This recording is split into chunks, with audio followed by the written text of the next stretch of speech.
Γεια σας, σήμερα θα σας δείξω πώς μπορείτε να κάνετε ένα ζελέ. Πρώτα θα πάρετε το νερό και θα το βάλετε στο βραστήρα ή θα το βράσετε 500 ml. Οκ. Μετά θα πάρετε ένα μπολ και αυτό εδώ το χτυπητήρι με τις γραμμούλες. Θα ανοίξετε το περιεχόμενο της σκόνης και θα ρίξετε το νερό μέσα στο βραστήρα μαζί με τη σκόνη μας.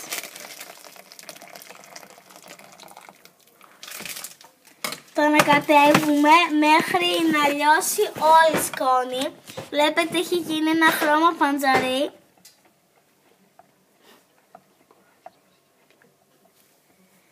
Να σας πω όμως και κάτι άλλο, να το ξεχάσουμε. Ότι σε ζελέ δεν υπάρχει μόνο η γεύση που κάνω εγώ, η φράουλα. Υπάρχει μπανάνι, υπάρχει ανανάς και άλλα διάφορα. Απλώς σε μένα μου αρέσει η φράουλα και είπα να τη διαλέξω. Τώρα θα ρίξετε μια κουταλιά της σούπας ζάχαρη. Τη βλέπετε? Αυτή.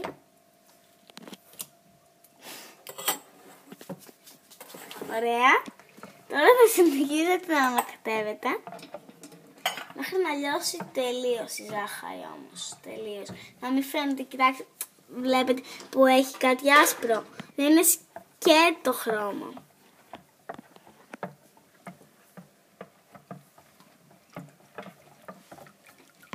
Το ανακατεύετε γρήγορα. Λες και είναι ένα νερό και το ανακατεύετε.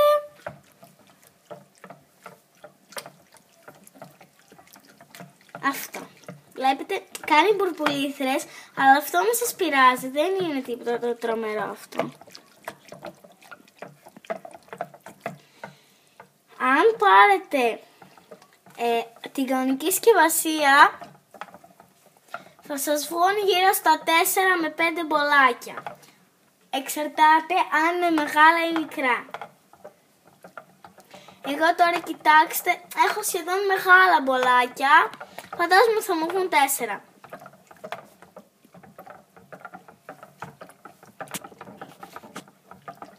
Για να δούμε, διαλύθηκε η σκόνη. Όχι, θέλει λίγο ακόμα. Να σας πω κάτι, αν θέλετε το κάνετε στο βραστήρα, αλλά αν θέλετε μπορείτε να το κάνετε και να το βράσετε. Εντάξει. Απλώς εμείς το κάνουμε στο βραστήρα για να είναι λίγο πιο γρήγορο.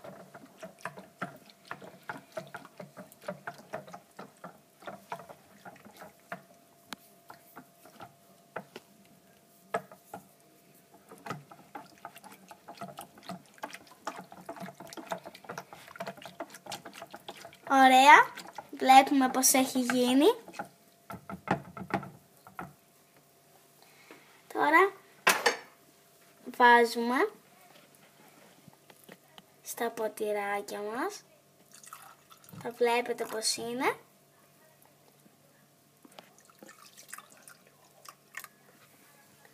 Τώρα αν δεν μας φτάσει σε όλα, επειδή βάλαμε λίγο, θα ξαναβάλουμε κι άλλο σε όλα. Τώρα ξαναπάμε από την αρχή.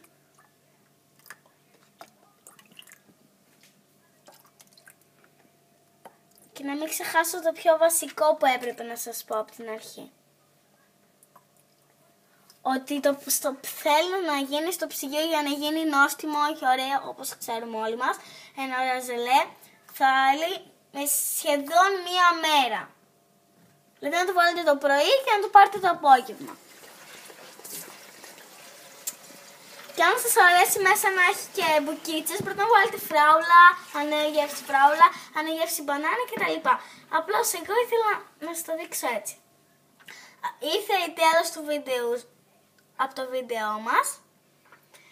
Αυτά ήταν τα ωραία μας ζελέ. Εύχομαι καλή επιτυχία και στα δικά μου ζελέ και στα δικά σας ζελέ. Να έχετε μια καλή ημέρα.